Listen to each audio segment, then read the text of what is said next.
या समाधीस्थळी आलेलो आहोत, ज्यांनी उभ्या महाराष्ट्रात नव्हे तर पूर्ण देशाला, या जगाला एक संत एक कसा असावा आणि आपल्या कामातून राम कसा असावा, प्रामुख्याने सगळे तो मामा परिचित असे संत शिरोमणी सावता महाराज यांच्या सजीवन समाधीच्या या ठिकाणी आपण आलेलो आहोत।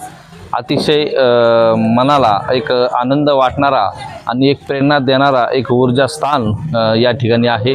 नक्कीच आपण या देशामध्ये जास्तीत जास्त शेतकरी आणि शेतीवर व्यवसाय करून आपली उपजीविका भागवणारा हा आपला देश आहे आणि त्यामध्ये या संतांनी प्रामुख्याने त्या काळामध्ये सुद्धा कांदा मुळा भाजी अवघी विठाई माझी या अभंगातून आपल्याला शेती करून आपला हा परपंच करून आपला परमार्थ करा हा आपल्याला संदेश दिलेला आहे।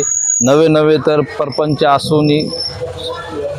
आसूनी परमार्थ साधावा वाचे आठवावा पांडुरंग या अभंगाच्या चरणाप्रमाणे आपण ही विहीर सावतोबांनी जी त्या काळी खांदलेली होती ती आपण पाहू शकता।